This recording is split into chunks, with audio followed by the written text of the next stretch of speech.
Welcome everybody. Great to see so many faces with this sun outside. It's not obvious to sit in a shady room. Welcome to the first edition of EPFL Shapes Open Science. First edition, you know, open science is a huge topic, so we will focus today on open access, which way forward. It's a topic that, of course, addresses everybody of you, from students to professors. There's been many discussions the last maybe decades already, Gilles, correct me if I'm wrong, in Switzerland. But as you see from the title, it's definitely time to move forward. The question is which way to move forward. So the idea of this first edition and also of the next edition of the whole EPFL Shapes Open Science series, the idea is that we together shape which way we want to go forward. And that's why the program, which I'll tell you in a minute, is quite packed. But it's always including you. So it's not a panel where we will discuss and you will ask questions, but you can always interrupt, always ask questions. The idea is really to go together towards a way forward. Okay, I'm Mirko, I will be your host, as I said. And the program today is first we have a small or short introduction by Hesthaven, our vice president. Then we watch a short movie. I'll prepare you now. The movie ends with a question towards you. You will have to also to cast your opinions after the movie so that we can see a bit the pulse of the audience. Then we will have a panel discussion, as I said, including you. Then we'll have another round of interactive votes. You will see then when we get there. And then we'll have concluding remarks by Jan. And without further ado, I want you, Jan, to open and with your remarks. Thanks a lot for being with us. Thank you all for coming to this, the first event of this type to discuss open access, open data, open science in general. And as Mirko said, we will start with open access and discuss some of the issues. I just have a couple of slides. Some of them Mirko already went through, so it shouldn't be overly, or not? No?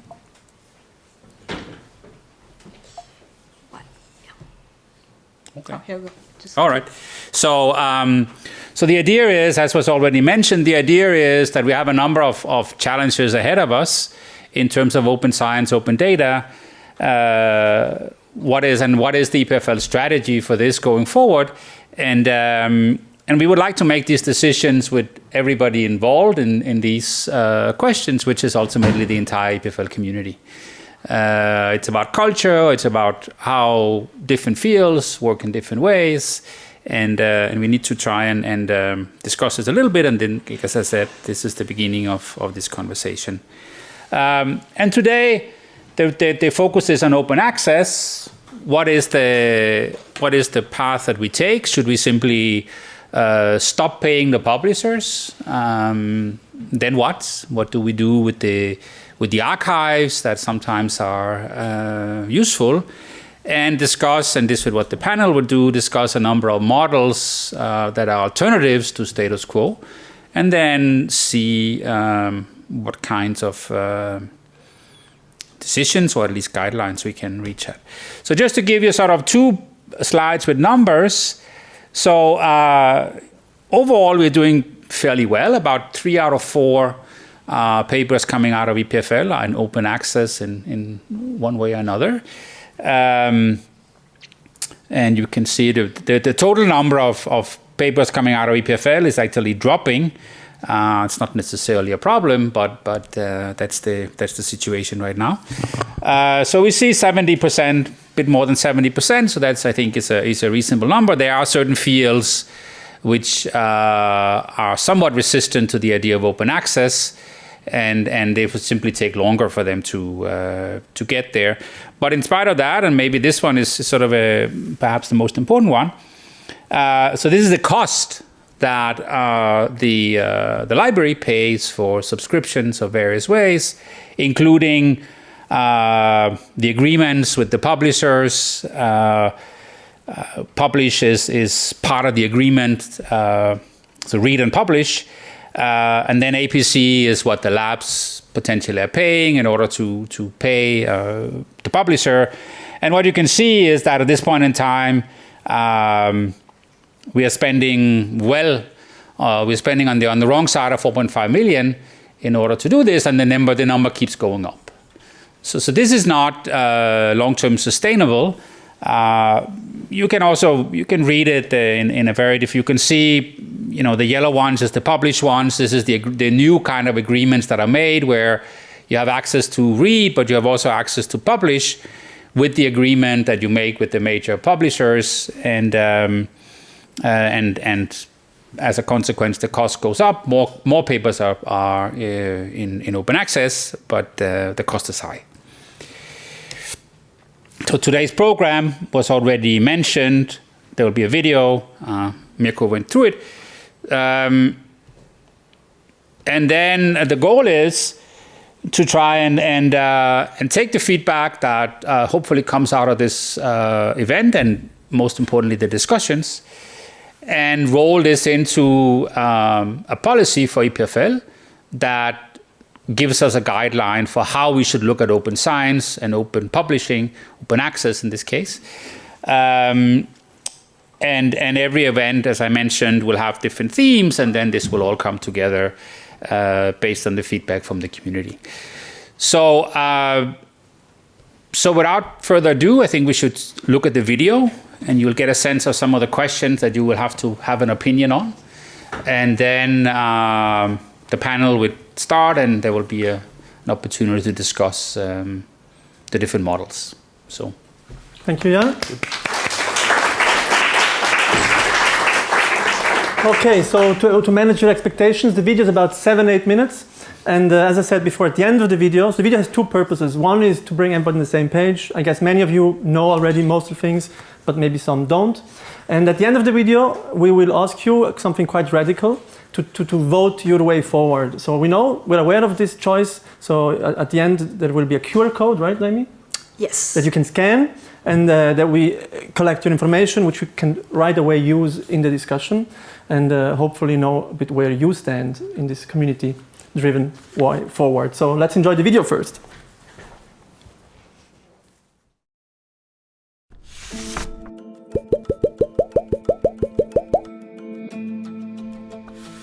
The science we make here at EPFL is for the most part funded with public money.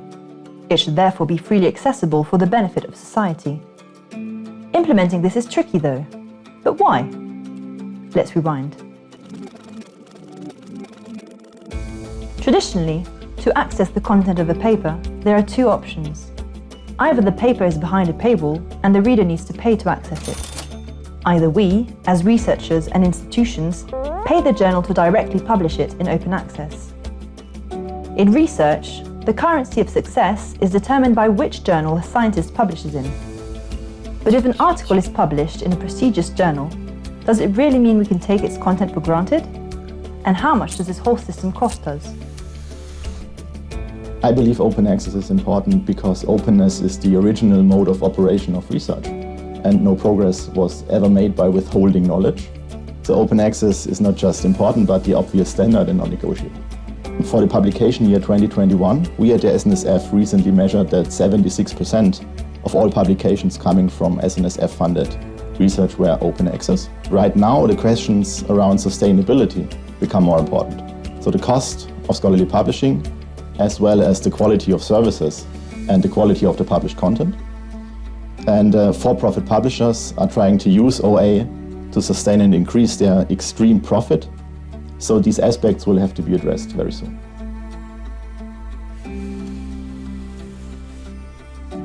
If we consider the contract paid by the library and the open access fees that are paid directly by the labs, EPFL invests more than 2 million Swiss francs per year. The costs have more than doubled over the past 5 years. And there are multiple reasons for that. In research-intensive institutions such as EPFL, the number of publications published in open access keep increasing. Meanwhile, the journal cost and the APC cost keep increasing. Just as an example, for Cell and for Nature, the APCs for each article are $10,000 each. This is indeed not sustainable, and it's time we make some choices. Gold open access explains a model of publication where the peer-reviewed version of an article is published in a fully open journal without restrictions on the day of publication. Often there is a fee to be paid to cover the costs of reviewing and the publishing service, a so-called article processing charge for an APC. Hybrid, on the other hand, means that an article is open, but it's been published in a journal where not all the other articles are open.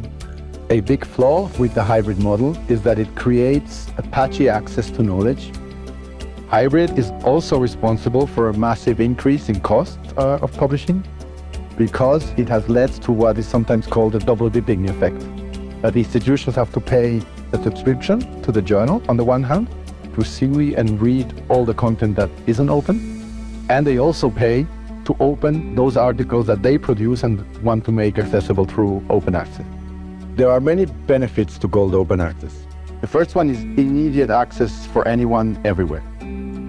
It's also accessible forever. It's a business model that allows the journals to continue the long term. It's not dependable on project funding or on short-term funding.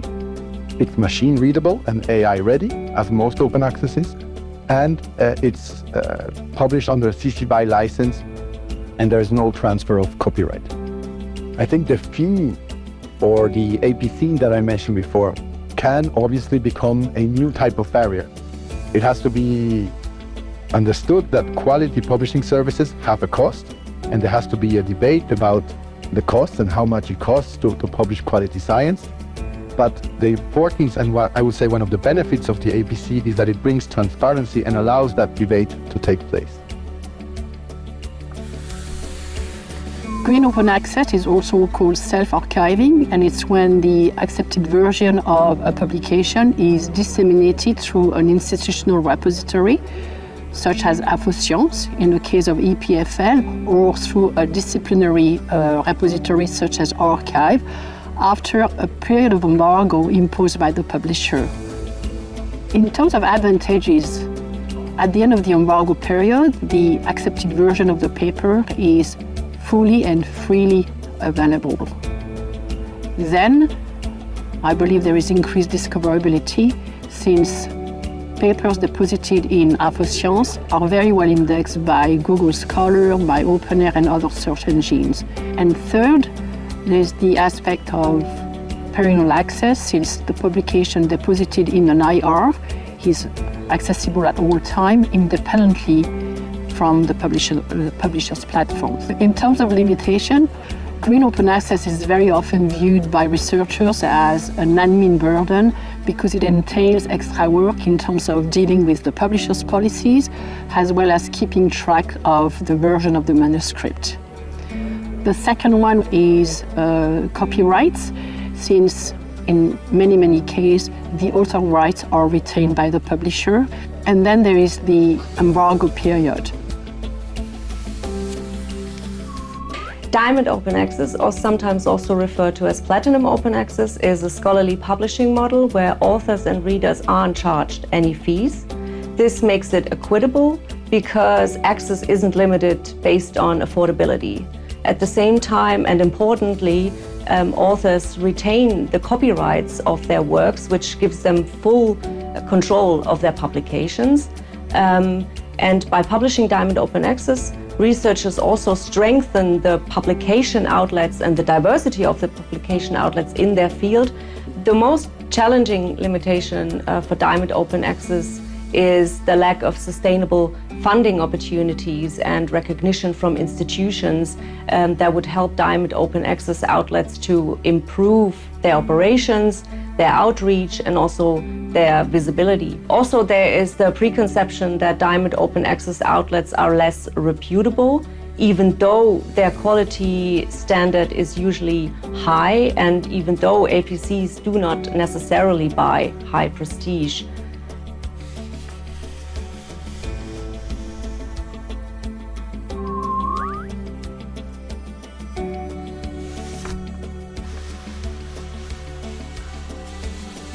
Okay, now comes this moment where there should be a QR code coming.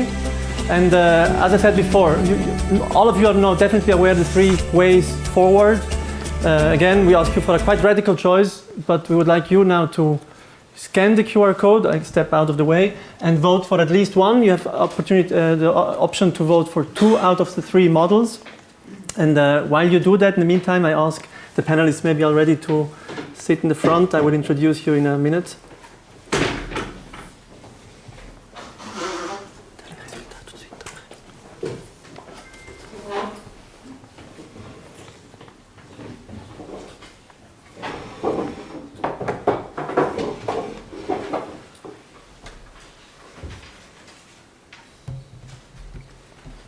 Did it work for everybody? Everybody's still voting? Jan, you're voting too? I voted. That's biased. Why? Because I paid the bill? Exactly. Okay, as you see, my role is also to keep this lively as possible. Again, I don't want it to be too frontal. So we have a wonderful panel with us. I will go through it from left to right. We have Robert West, professor of IC in this house, computer sciences. We have also Katrin Beyer, another professor from ENAC, and she's also Associate Dean for the Digitalization Open Science Initiative of EPFL. And member of the Open Science Strategic Committee. And member of the Open Science Strategic Committee, says Gilles Dubochet, which is the head of Open Science at EPFL. Back to left from right, Abdullah Talayhan, PhD students here at IC, bringing also the views of people who are doing research from the student point of view and also trying to advance their career. We will soon talk about the tension between impact on careers and impact on money. We have Claudio Aspesi, an external consultant and expert of also business models behind open access, who also wrote about this, published about this, and thought a lot about this, and will give us his view. And as I said, Gilles Dubochet, co-organizer of this event and head of Open Science. Okay, by now we should have diamond, 69%. Wow. Okay. So we have more than one vote. You see, the sum is more than 100% here. So, okay. So 70%. Wait, there's somebody still voting here. Okay, maybe I can jump into Katrin. Does it surprise you? Diamond is doing the race. Why are you happy about this? Well, that would be also my preferred choice. I think. I mean, if you look at the numbers and at the costs of state, I don't really see another solution. I don't really see another solution that is really financially viable in the long term. I think for me the big question is how do we get there with all the questions that you raised already a little bit, I mean, about reputation and not about quality, really just about reputation of these journals. And I think it's necessary to build a strong alliance across, universities to make that happen. So take the lead. Thank you. Other voices? How do you react, Diamond? What would you have voted, Robert? Bob? Yeah, I also voted Diamond. It was easy for me as a computer scientist because that's basically the status quo there anyways. 20 years ago, I think 40 associate editors left machine learning, the Springer journal, I think, to start their own, called the Journal for Machine Learning Research, which is exactly this Diamond model. It's free, it's open, it's things are run by basically they were doing the things they were doing for free anyways by working for Springer, which was kind of the ridiculous thing. First, you do the work of doing the research, then you pay a charge to get the work published, then you do reviewing to review others' papers, and then sometimes you're even an associate editor, which means you even run after people to hand in their reviews. And so whereas when the Frontiers colleague said that we have to understand that there's a cost to quality publishing, I was wondering what precisely is the cost that goes beyond what we're already doing for free as academics. So, and this is honestly a question that I have. So maybe someone. Claudio, do you know more about this? What is actually the cost of? There's another mic here.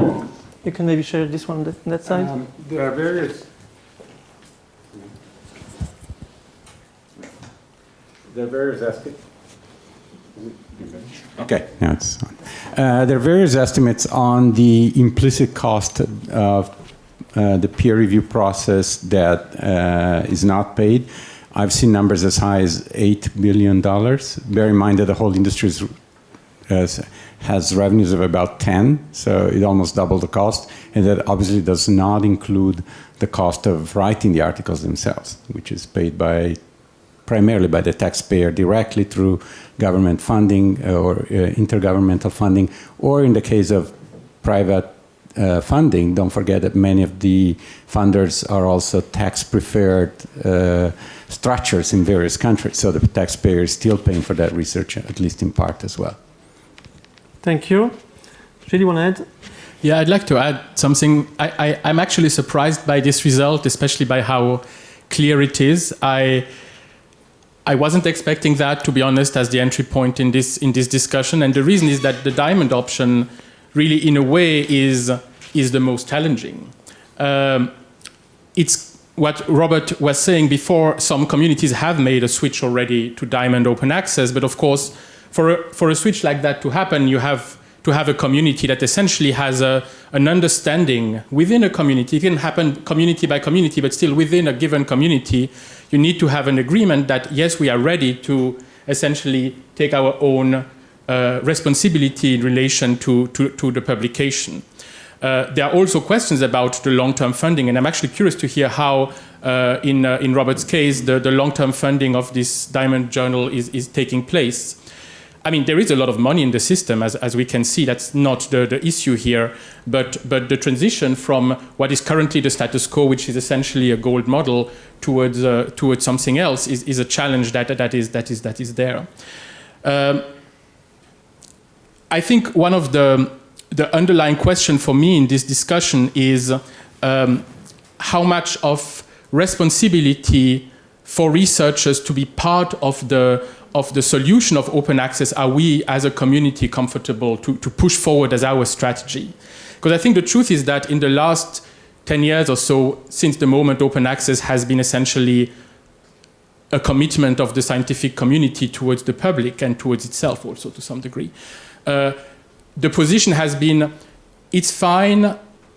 Before that, we were buying the rights to, of our libraries were buying the rights to read the journals. We're going to change it now. It's still going to be something that's invisible to you. If you're on the VPN, you have access as before. And I think what we are seeing now 10 years in is that this is unfortunately not the case. If we want something that is both cost-effective and that empowers researchers, it's not going to be something that is completely passive, that is going to happen in the back. So, yeah, very interesting reaction to the start of this conversation. Thank you, Gilles. Can I just jump in? Yeah, maybe I think Abdullah is also waiting for a mic, and then Katrin, yeah? Yeah, in a similar, like Wayne, maybe, I wasn't surprised by the vote because, like, diamond is, like, on paper, it looks very nice. Like, you have all these things. It's like no one pays, no copyright. It's cool.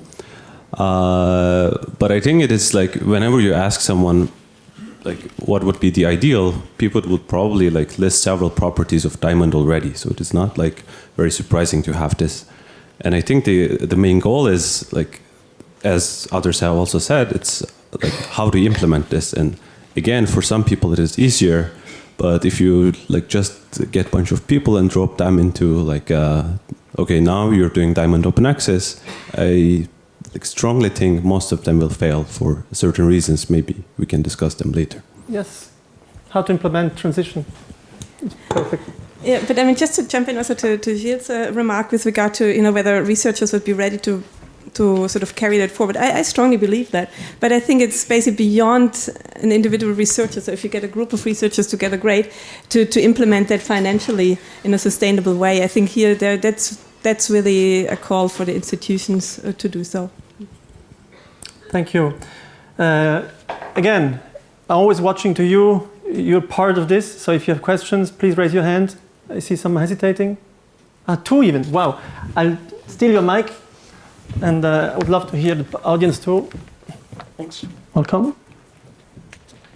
So when we're discussing open access in science, we've already seen some transition towards that in computer science with GitHub and Stack Overflow and these sorts of community-driven websites. So where do you think the fundamental difference between this community and the scientific community at large is that makes the diamond open access so much more difficult? The question was for whom? Everybody. So what difference from diamond to Stack Overflow or GitHub models? Is it a business question? Is the transition already happening in the next generation and we are not realizing? We have a mic here. Yeah, my hunch would be that it's mostly a cultural thing, right? Like if you all of a sudden say, to biologists, you're not allowed to publish in Cell anymore. That's how you build your career, if I understand correctly. And in computer science, that change has already happened, so we don't rely so much. We have a slew of outlets where we can go, so it's kind of easy for us. But I don't see how that cultural change can happen top down. It seems there has to be more of a grassroots thing, but then by definition you can't engineer it.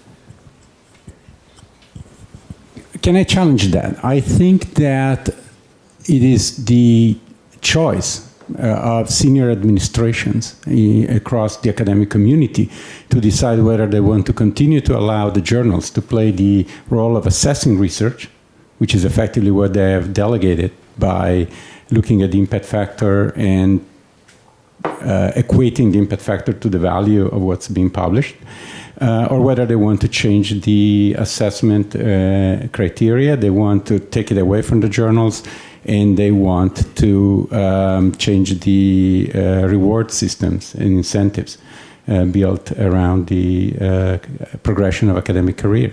That is the fundamental decision. You would still be asking for cultural change to be made then by the university administrations, which is something that takes time. But when you have a young scientist, then from their perspective, it looks like I need a job in the next 2 years. Should I just not submit to those journals that are expected by basically everyone else on my CV? Of course. I completely agree with that. It's not, you cannot ask young people to do it by themselves without support from senior administration. Maybe young people, we have one here, so how do you deal with this conundrum? So I think I also agree that it is cultural, like in different views, like in different levels of audiences maybe, but I think this is maybe harder in other fields, and like even in computer science as well, because for instance, like in certain parts of computer science, like subfields, we still have this like non-diamond or like other like methods which are like kind of bad.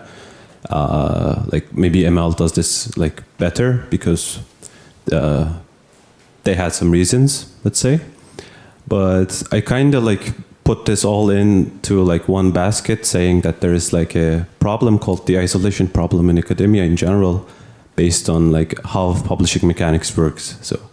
So no one in their like during their PhD, most of the time, unless you're like specifically interested, you don't know anything about what happens to your paper after you publish. Like, because like the only emphasis from like from the school or like from the subfield that you're publishing, it is only like what you publish, and then you don't really worry about like what you do with it later. And it is the only work that you do, but it's weird because you don't know what happens to it later. And if you like don't ask specifically, or you're not specifically interested, then no one tells you like how these things go. Like what is maybe you know what an article processing charge is, but you don't know how much it costs in your sub-community, like the conference that you submit or rush to submit every year. You don't know how much your lab pays, or like who even pays it. Maybe it's not your lab; it's like covered by the school already. So all this makes like so in general, if you're not like facing a problem or the consequences of a problem like daily, it is very hard to act upon it. And I think by design, like this isolation is by design. I don't know who does the isolation. So I think it's there's like a bunch of players. It might be the schools, it might be the publishers, it might be the journals. I think this whole like publishing mechanics are built in a way that people who produce the work is kind of isolated from all these problems, so that you never realize until maybe you become like junior faculty. And because of this, by the time you become junior faculty, you already accepted many of the cultural like implications that like this system has. Thank you. I think this is very big. Maybe there's another contribution from the audience, but maybe I want to jump in. So are you basically saying that if we had more transparency on the level of the students, that would help the transition? Yes, not necessarily for students, but like early in the career, if you like face the consequences of the problems, it is easier to act. Mm-hmm. And it should like, maybe it is very good that like our school like already pays for many of the like article processing charges by default, but it should be like, we should be aware of like maybe whenever we access something mm-hmm. that we can freely access just because our school paid, we should be aware of this so that like we are aware of the problem, because maybe we don't like face the consequences of the problem, but like a significant amount of population does, and it is hard to act on the problem. Thank you. There's a contribution here. Yeah, thanks. Well, I would like to know actually your opinion about something that I've been thinking for quite a long, and is that quite often I think like we mix actually the way that we communicate science results with the way that we qualify or give kind of metric about the priority of funding of that research. So what I think about when I think about publishing actually on the different journals, I think like we use the reputation of the journal as kind of proxy for the funding priority of that research or of that lab. And in my opinion, and I would like actually to know yours, is a convoluted problem. So do you think like as long as we have actually this mix, like funding plus science communications in the way of scientific fact communication, do you think like we can actually have a truly diamond model? Thank you. For who's the question? For everybody? Everyone, yeah. So there is kind of the incentives are... it's not on? So the incentives are kind of overlaid. The incentives of a high impact for getting funding while of relevance for society. And I see there's also Gilles here from communication. So is this an issue? How do you... So that we... Right? Did I understand you correctly? Gilles? Thanks. Yeah, I mean, this is obviously, I think, a fundamental issue that you're raising, and I think that we've been starting the discussion in this direction now, is that this is all connected not just to the matter of open access, but more broadly to the question of research assessment. And I think at EPFL we are not backwards when it comes to research assessment, at least when it comes to academic careers. We have this model where researchers are evaluated on their most impactful publications that are chosen and evaluated as publication. The journal impact factor, at least on paper, is not a criteria for the selection of academics. But the truth is that it still matters. There is still a special prestige in terms of publishing in a top tier publication. And I think especially for young researchers, if you are able to publish in a top-tier publication, or I think it's the same in computer science, if you are able to find a spot in a top-tier conference, you will be on a much better path towards a career than if you don't, even if your research is otherwise outstanding. And I think this is, in my view, why Diamond only works if the communities are on board of it. We saw this example recently. I don't know if you read the newspaper. There was a bunch of editors in an Elsevier journal in the, I think it was a neurology journal, exactly, which decided to just leave en bloc the editorial board. In fact, there was a researcher from EPFL who unfortunately is not available today. We would have loved to have him here. But they simply decided to walk out altogether and recreate a new journal.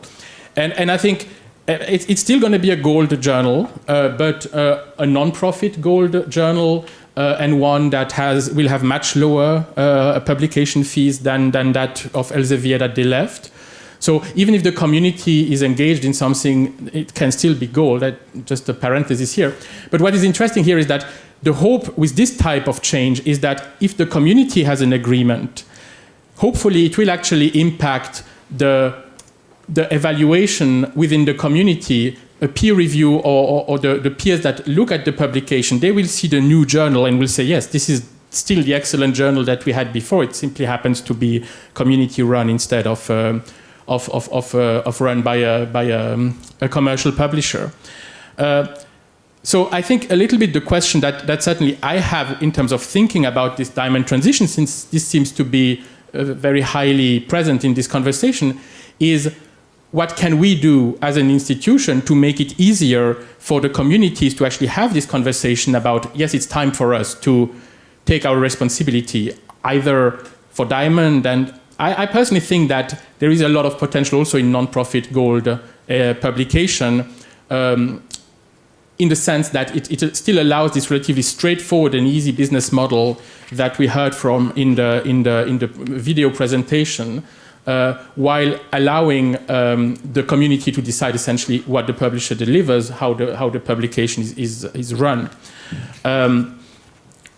So I don't know what you think of that, but my view is that one of the challenges of Diamond is not so much the funding, because the truth is that our current strategy, the way the system is set up today, whether it's at EPFL, whether it's the national open access strategy that we have in Switzerland, or more generally the trend globally, is focused on making the gold way work, especially with the big editors that obviously are those that have been pushing back the most. But everyone is now thinking about alternatives, and if you read like the discussions within the sphere, Diamond is very much on the radar. So it's something that I think would be relatively easy to set up as a funding model. What is harder is what's the type of support, what's the type of environment that would make it easier for communities to like agree on this switch, to agree to change the publishing culture within the community. So yeah, I'd be very happy to hear your views, or in fact views of the public. Thanks. About that. Let's hear another vote. I think the prospects of moving to sustainable models like diamonds are very interesting. And one thing that might help is if we also look at the rankings, which I think EPFL likes to mention in the news announcements and so on. And but if you look at the methodology behind some of these rankings, it seems that they still favor the established commercial journals.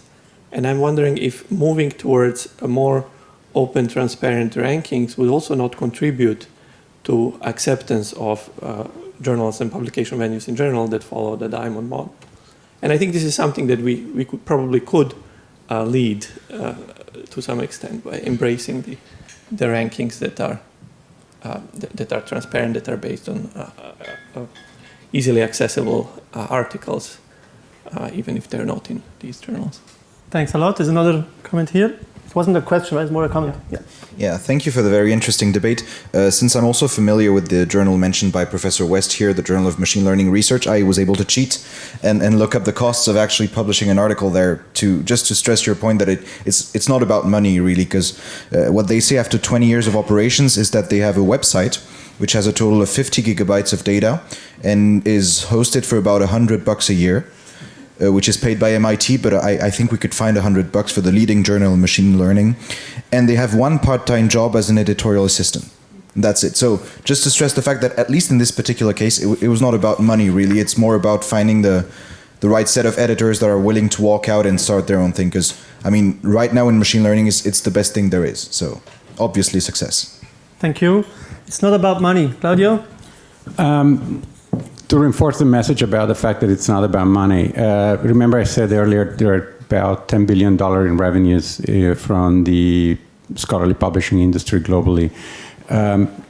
Probably the operating margins of the industry is around 25-30%. The largest publishers, I've seen both some internal numbers and some competitive reviews, so I'm pretty comfortable about the numbers. Their profit margin is above 50%. So for every franc you pay 50 cents, 50 rappen in this case, go to the pre-tax profit. Not only that, but then there are buried a lot of costs, there are corporate costs that are not necessary to the enterprise. And the academic community ends up subsidizing necessarily, from expensive headquarters to first-class travel for senior executives to multi-million-dollar payment packages for senior management, etc. So you can have radically different models that reduce the cost to a point where cost is not the issue, period. Commercial publishers will not have you think about that. But if there is one thing I will take exception to in the opening video, was the argument that gold open access makes cost transparent. That's not true. They're not transparent. And the publishers continue to make sure they're not transparent. Thank you. Wow, for every franc, 50% sounds like the Italian tax system. There's another comment there. I want to challenge the notion. Which doesn't work with Italians. Yeah. I want to challenge the notion that was said earlier that Diamond is the most, the boldest thing that we could do for open access. But to me, at least, Diamond is still kind of continuing along the old way. That we still have journals, we still associate some kind of prestige to certain outlets, and even machine learning, right? So I am in biology and machine learning, and if I look at job posting, for example, a lot of people say must have published at least one paper at ICML or NeurIPS or something. So even in fields that are more modern, this thing of prestige hasn't gone away. And if we do Diamond open access, it's very natural that people will still think along those old lines. Okay, we have journals, there are better ones, there are worse ones, and it matters where I publish. So I voted for green because I think green is in a way more radical if we have like an open server where everybody dumps their research onto in a format that is free, and then people evaluate simply based on what is in the article and not what kind of name associated with them. And kind of is a little bit what eLife is also doing in this new model that I think they started at the beginning of this year, where instead of being a journal that kind of formats papers and publish them, they are kind of becoming a review service where the papers, they are on bioRxiv, because they're mainly biology papers that are being published there, and then you go through reviewing. So maybe a question to the panelists, how do you think about that? Do you think Diamond is really all that bold? Because it really, I mean, it's a change in how much it costs, but it's not so much a cultural change, in my opinion. Thank you. Katrin? Can I react to that? Because I really like that idea very much. But of course, it means really that we leave one of the big principles of research behind us as peer review, or the one big principle sort of that exists since 500 years. And then we really need to see how it works. But I think this could be, of course, a very bold move, and maybe that could be also an opportunity for Diamond, or however you call them, community-driven approaches, because I think my feeling is that to really make Diamond happening, we need to somehow offer something in addition, or to be somehow different a little bit. If we had that edge, I think the switch would probably happen much more quickly. And maybe this is the edge. I don't know. Interesting. Green is coming up in the race. So I want to get you ready. In about 15 minutes or so, we will vote again. There I want to be clear. For me, the green is not the same thing. Green, I really associate with exactly the definition here, where you have the embargo period, and this for me is something which is really not acceptable, because I think research needs to be available at the moment. Either it's peer reviewed, better once it's written. Thank you. So as said, so there will be one second, Abdullah. There will be another vote in about 50 minutes when we come to the end of this discussion. And so, of course, as you saw in the video, there is drawbacks and benefits for all these models, right? And so it would be nice that you prepare yourself now for if you still even more convinced of Diamond, or it is maybe green now, the more radical solution has been proposed. Gold seems to go towards the back. I'm nudging a bit. Abdullah. I will make a small comment on top of the comment about rankings, which I think is very correct. I think we definitely need more transparent rankings. I specifically want to mention that Elsevier is a huge partner of Times Higher Education, because they have the Scopus index, which makes ranking people use those data to do the rankings. And I'm not going to speculate, but there's a clear relation that everyone can figure. And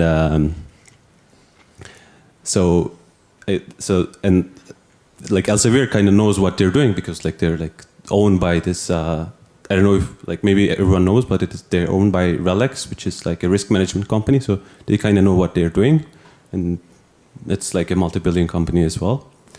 So that's for the rankings. And for green, I also partly agree, and I haven't voted because I kind of think that maybe there's a mix between several models, which you might call emerald, because it's a green diamond.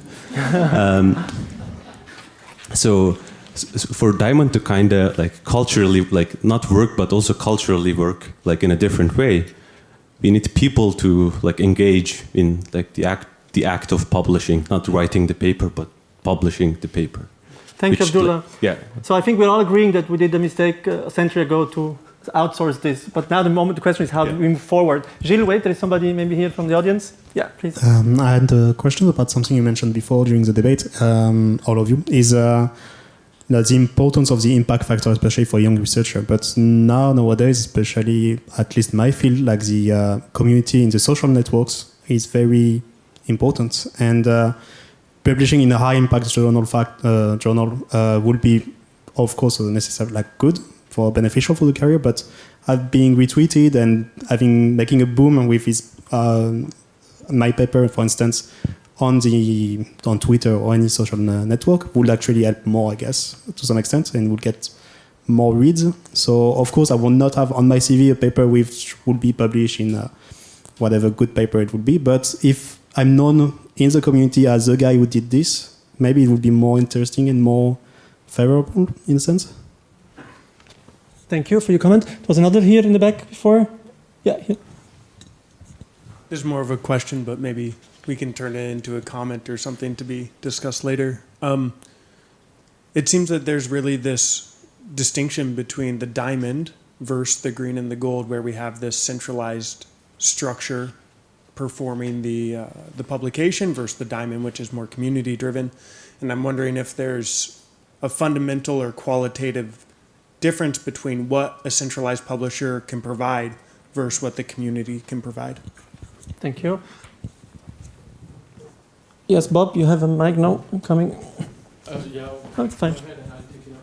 Okay, so Bob. Gilles? Yeah, so relating to those two about basically the wild publishing, right, where you just throw something onto the web or throw it onto archive and then tweet. That's kind of in computer science, that's the typical modus operandi now. You rush to get a paper out because someone else might put it on archive at any point, and you want to be the first because you don't want to be scooped. There's this kind of sense of anxiety, and what happens is that I think this rich get richer phenomenon will not go away. I don't think this is a consequence from like the publishing infrastructure. It's what's driving social media. It's what's driving citation dynamics and so on. I think whatever we do, it's like more baked into how humans work. So even on Twitter, we see the same thing, right? If you're in a high-profile project or at Meta or at Google, for example, and you put something onto archive, often people don't even bother anymore submitting this to a conference or to a journal because they know they get so much credence and eyes already from that that they don't have to worry. But then that gives you an advantage when you're in one of the big companies or institutes, right? So in a sense, it might even be democratizing to have that old system where everyone has the right to get peer review rather than to get retweeted after people just read the abstract, because it's basically often like fake news where people will quickly skim the abstract or maybe even just the title and then retweet it, wow, new groundbreaking thing by OpenAI, but then at the end no one has read it. So I think maybe one advantage is that when you have this established system, you're guaranteed that at least N experts will see and vet your paper. And that we don't want to lose, I think. Thank you. Gilles? Yeah, thank you. And actually, I wanted to go a little bit in the same direction than what you are just saying, in the sense that even in the diamond model, it's unlikely that the direction it would take is a wild west of everyone doing their little publication on that side, because it's not delivering the type of long-term access to knowledge that is needed for publication. Systems like Archive are interesting because they've been around for quite a while now. What is it, 15 years or something like that? I've forgotten exactly when they started, or maybe even more. Yeah. So there's a certain level of trust that this is an infrastructure that is there to stay. But some guy who launches their own, or a small group of researchers who, out of enthusiasm, launches their own Diamond Journal, it seems like a dangerous model to build up the knowledge system of the future. It's making me think, since it seems we have a group here that with a lot of computer scientists, you might all know the cartoon of XKCD, where you have this huge pile of blocks that is, the title is This Big Software That Changes the World, or something like that. And at the very bottom, there's a tiny little piece that holds all of it together. And the legend is the library developed by a guy somewhere in Minnesota alone for the last 30 years with no recognition. And I think we really want to avoid that from a system that we don't like, with essentially a monopoly that uses a monopoly position in a way that is not constructive to the furthering of research. We end up in a situation where we have that. And so I think the difficulty, and this is the challenge with Diamond. For example, the European Union, they are very much betting on Diamond, it seems now. they have something called, I think, European Research, if I'm not mistaken, which is basically a platform of journals that they are setting up as a European Commission service for all European researchers, on which European researchers can submit their papers and essentially run diamond journals, but on a platform that's hosted by the European Commission. So that's actually what diamond probably would look like if we go in that direction in reality. And I think this is interesting. There are ways for this to move. It might even be a way for the traditional editors to be involved in the process, because they have the type of expertise that is needed to run this type of platform. So that's the first thing I wanted to say about, well, I think it's important not to forget the long-term trend and the long-term maintenance of knowledge as a key aspect here. But the other thing I wanted to say, I wanted to at least, you understand that gold, I mean, it's a difficult topic. I'm personally involved even in the negotiation with the editors, so I just know how difficult the whole thing is. But I feel that at the very least I should make the case for one aspect of it, which is that I think the problem we have with gold today is that we betted on it as the only model forward. And we essentially said, oh, that's our way forward. We don't have any other option. And we find ourselves essentially in a position where we are going to the editors and tell them, well, you are our only option. What's the best you can offer us? And they're not offering us something that's great in this condition. And I think what I actually would like to see is for us to be more open to essentially have a range of options that allows us to, as an institution, to deal with gold in a much more dramatic way. Because today when we talk about gold, whether we move forward or not, we talk about something called a no deal, which is basically a situation where we lose access to everything, to the possibility to publish in big newspapers, journals, to the access to the archive. It's not entirely true. We hope to maintain it, but it's a problem. Or we keep the relation going. And that's kind of this yes and no situation that is so uncomfortable today. And so I think gold is something that actually has value. If these big journals that have been working with know-how behind it, I think that they have value. But we have to be careful that we stop taking this as our only way forward, essentially. That's certainly the way I would see it here. Thank you, Gilles. So we don't have many minutes left. Maybe one, two comments more from the audience. So, thank you. I'd like to ask the panel about the implication of Diamond Open Access for peer review. So, you know, sometimes your paper gets rejected and you need to try a lower-end journal. How would that happen with Diamond Open Access? Like if there's one community journal but you get rejected, what happened? Thank you. Who wants to answer this? Katrin, thanks. I don't really see why there should be only one journal. I think the journal landscape needs to be as diverse as it is at the moment. I completely agree with that. I mean, if we stay with the journal approach, if we don't go with a completely new approach, but if we stay with the journal approach, I think we have to have a very diverse landscape.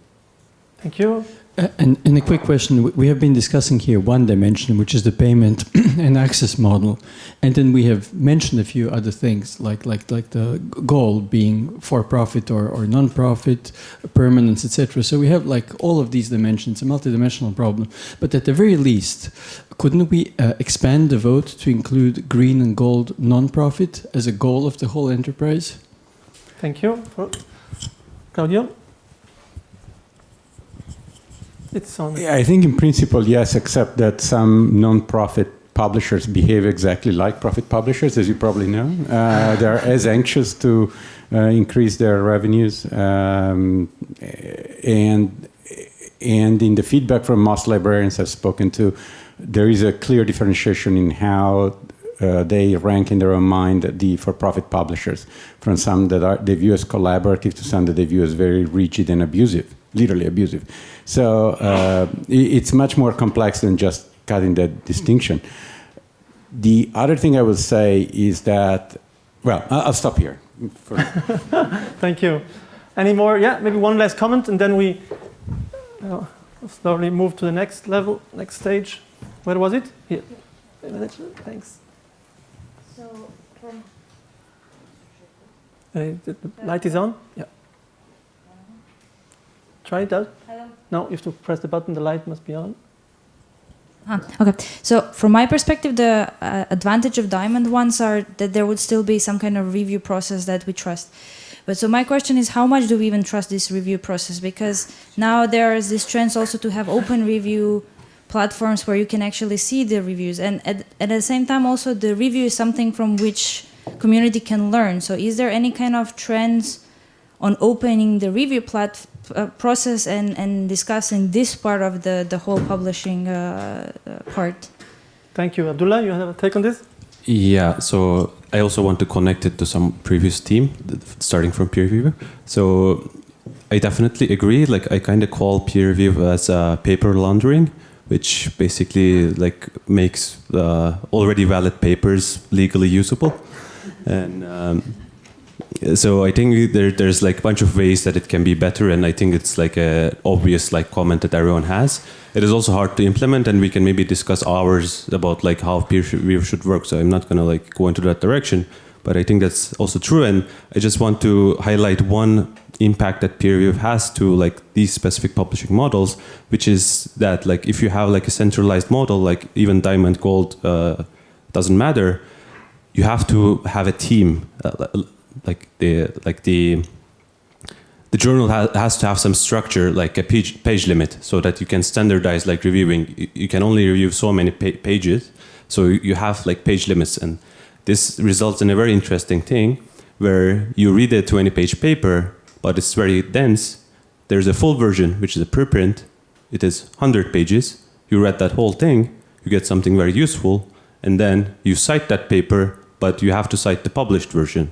And with high probability, what you have cited is not even in the document that you're citing, because there's like 80 pages more in the preprint version.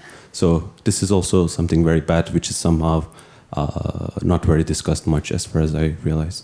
Thank you. Yeah, so by opening the peer review system, of course, we open a huge other box. Maybe for the next 5-10 minutes, I would proceed as follows, because as I told you, you will have the honor to vote again.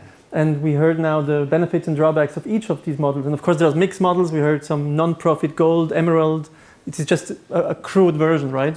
But maybe I would like to hear each one of you very rapidly on kind of, before the audience votes again, without spinning or nudging too much. But, what is your take on how should we move forward? Okay, yeah, so I'll vote diamond again. Because for me, I still don't understand it. I know the numbers now, how much the publishing costs, but I still don't see like why those numbers should be so high. And we have examples where it works. I think it's up to the communities themselves to engender that culture shift. And I think it's about that much more than it's about financials. Perfect, thanks. Katrin? I'm fully aligned with you, Robert. I would also say diamond will happen. The question is more, when does it happen and how does it happen? And how do we make the transition the least painful, in particular for the junior generation who might suffer from it? I think this is for me perfect key. Transition to the junior generation. We start with green. People learn how publishing works, and we end up with a better diamond, which is emerald. Thank you. Claudio. I would argue that every technological transition over time changes underlying business models. We are 25 years or so into digital distribution of academic research, so it's far too early to say, and we are 6 months into the societal attention for artificial intelligence, which will mix things again in lots of ways in this area. So what I would suggest is that we should not necessarily pick a model today. We will have to live with existing models and evolve them, but time will tell. It took 215 years to go from Gutenberg's Bible to the first scholarly journal. We don't know when change will come, but it will come. Thank you. And Gilles? Yeah, so my take of this exchange, this short exchange, and clearly there would have been a lot more to say, is that there is a real willingness, it seems, at least in this room, to play a role as the community in making this change happen. And I think this is hugely important to hear here. I think also that, and in that sense, I think from the point of view of like thinking what it means for EPFL as an institution moving forward, how we can be an institution that makes it easier and that also recognizes fully the effort that people put into making this transition happen, into the kind of commitment that is needed for a real diamond change, or also even even further than that, rethinking what a publication is. And in fact, Noemi, if I'm not mistaken, in the final vote, we have an additional option, which is to actually invest in the transformation of publication as something that has to evolve from the whatever 15-page structured model that we know today. So I think in that sense, I'm very happy to hear that, and I'm looking forward to the final road. But I also think that there is still, we have to be careful not to break the system while we do this transition. And I think as an institution, I continue to believe that, and certainly also hearing the conversation here, that this enthusiasm is something that we should leverage also in order to make Gold and the relation with the editors better, so that instead of being essentially exploiting what is in practice our weakness in this context, that we are building new partnerships with these commercial editors and focusing them on things that actually have real value for us, such as running the peer review process and helping us with this kind of evaluation that is actually useful in terms of understanding where is good research and where. Thank you. Don't worry, we still have 10 minutes. You can add another statement afterwards. It was not the closing statement. So as we hear, the panel is quite on emerald, green, diamond, and the future will tell. We also hear that Europe is probably moving anywhere towards diamond. As we know from the past, Europe is very good at digging diamonds, pun intended. Okay, so now the vote is on you. And as has been mentioned by Gilles, there is now also another option which is about the peer review. Should it be the priority or not? Remember, you have two votes, right? So you can basically choose your candidate now after having heard the benefits and drawbacks. And also tell us to what extent peer review is a priority for you or not in moving forward.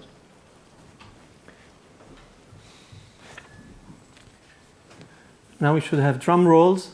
Is it collecting and then, or is it coming? Wow, okay.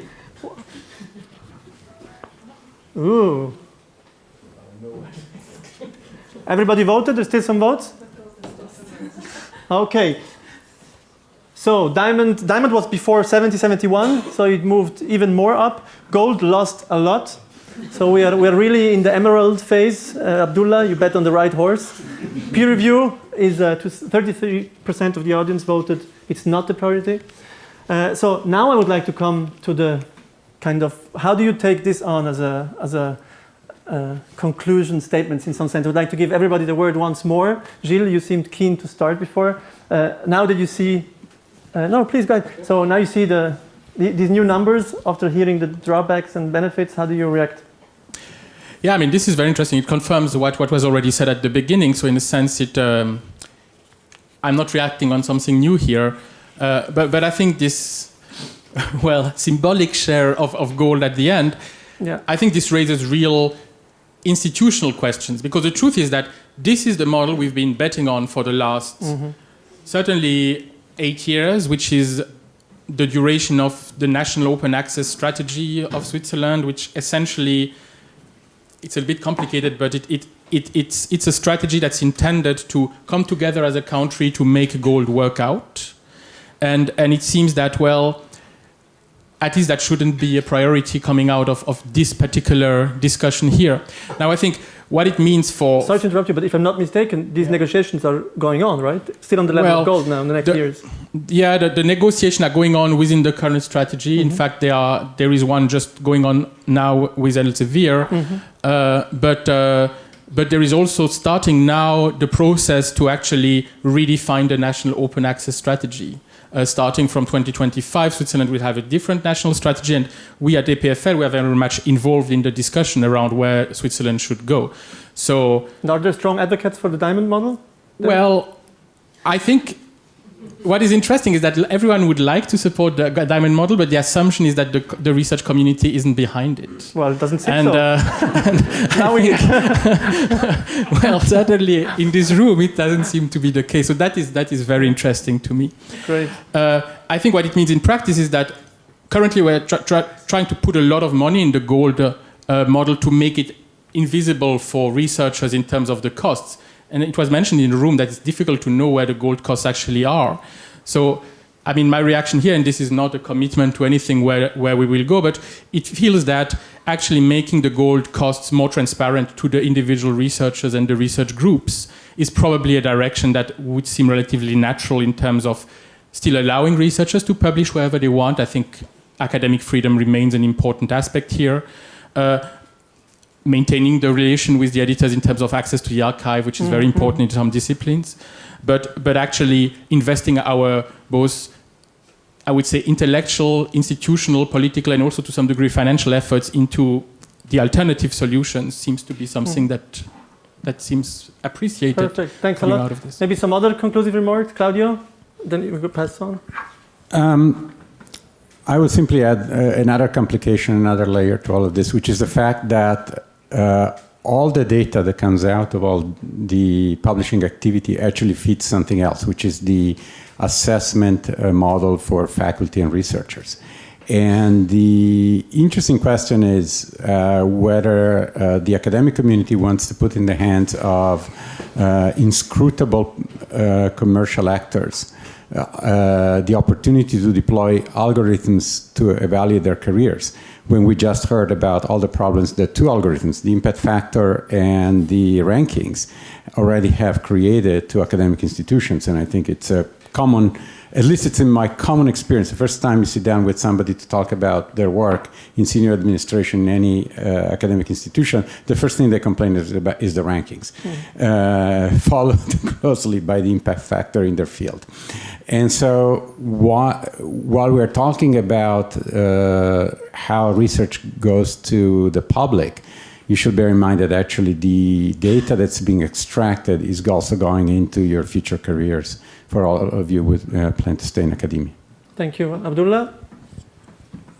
So I think everyone has like a good idea about like how things should go in general, and like as we discussed, it is how do you battle with like all these like maybe adversarial, maybe not, like other parties that like kind of hinders what we can have. And I think the idea should be that we know what we want to do, but like to act, we need more education on this. Like if someone does have a very nice model, they shouldn't be okay, it works for us, we don't have to learn about publishing. They have to learn about other publishing methods which are very bad, and they have to maybe teach the others. And if someone has a bad publishing model, they have to raise more questions.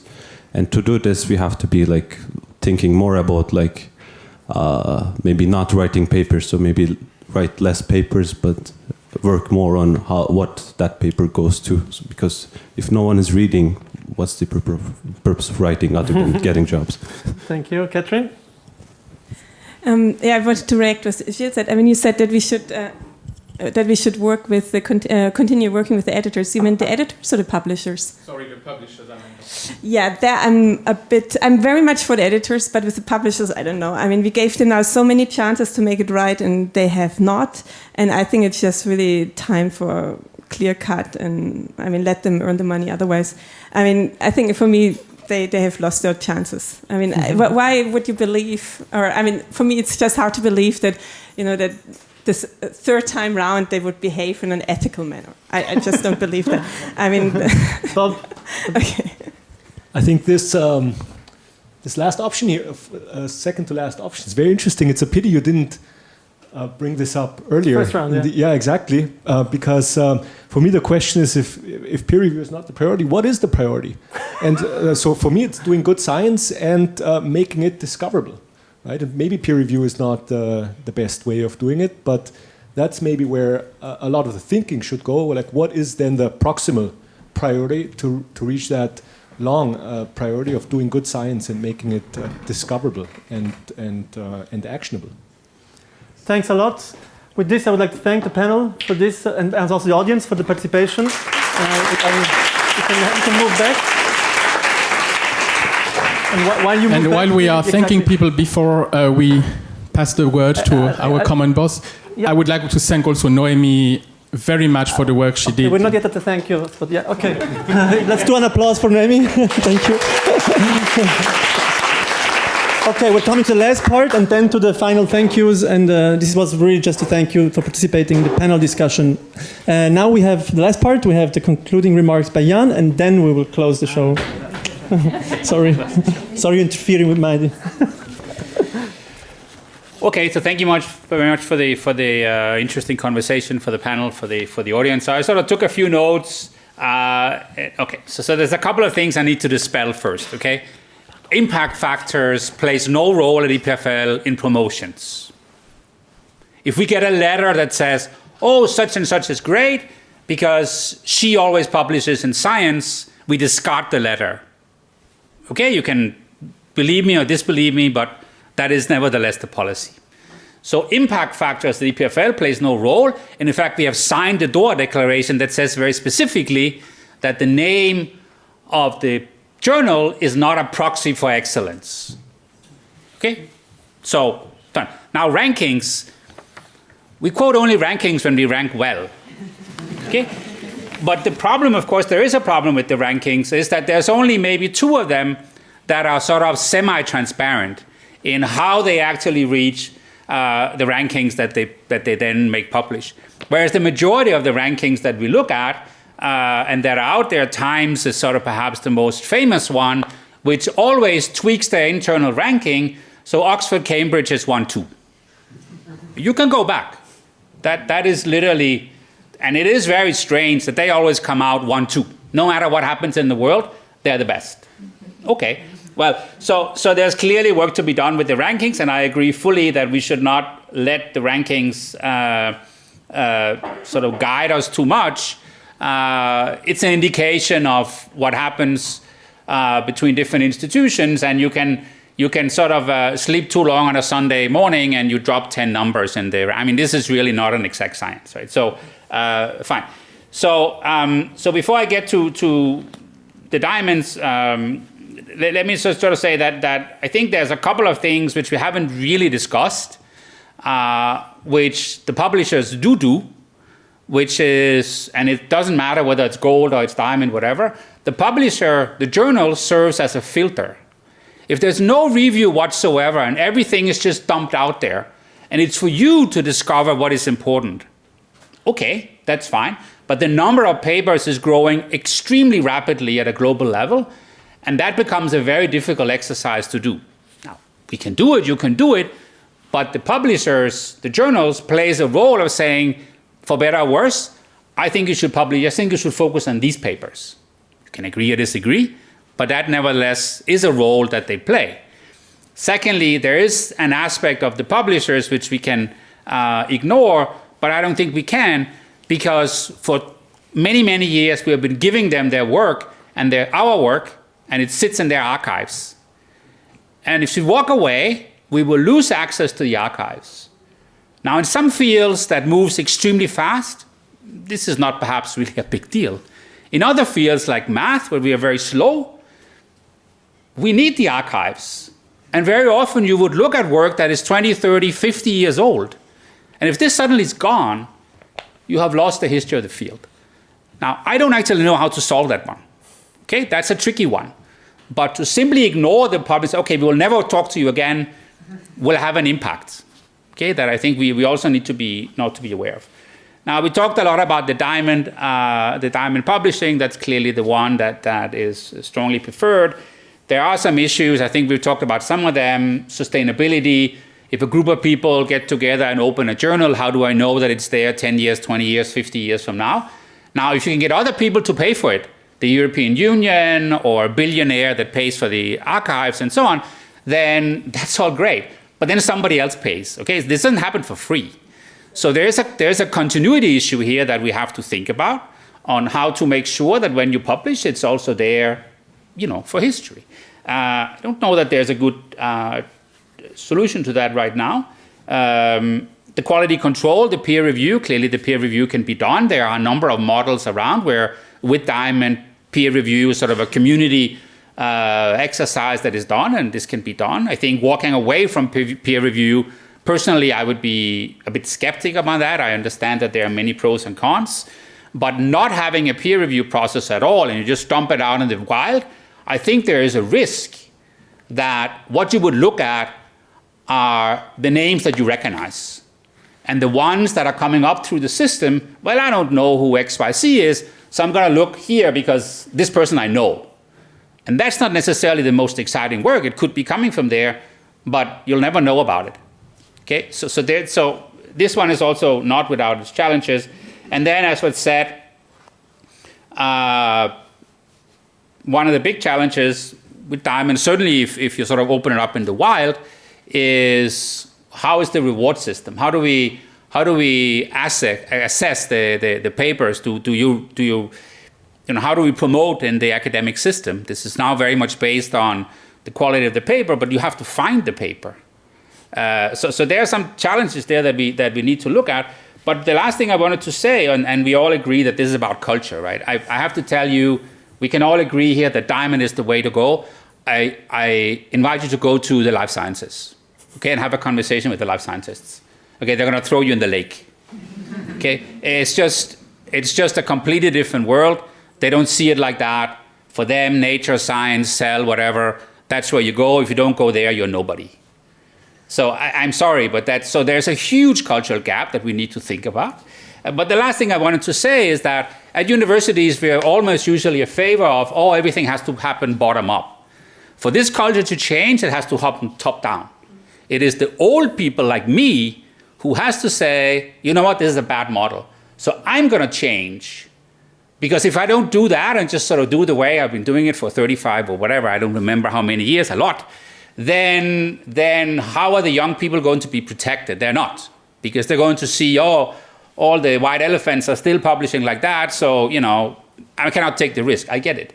So it really requires that sort of the top layer, the most senior people, take on this responsibility and push it. It's not going to come from bottom up. I don't believe in it. So that is a community challenge that we have, and it's a tough one. So let's see what we can. Perfect. Thanks, Jan, for the concluding remarks. Sorry for having kept you 5 minutes more. My mistake. I am the holder of the watch. But thanks also from my side. I think we had a fantastic discussion. I think it's important for us to see, and also for you to see, that there is such a bottom-up will for Diamond. At the same time, on the national level, there is a bundle negotiations, deal or no deal on a more goldish level. So there's a big gap. We're happy to hear also that EPFL wants to move forward and change also the culture. I want to thank, of course, Gilles from the Open Science Initiative who organized this, Noemi. Thank you, Noemi. Big applause. Who organized everything.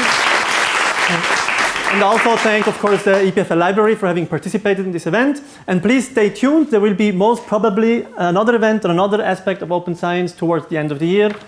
We will contact you when the moment comes. Thanks again for having been here.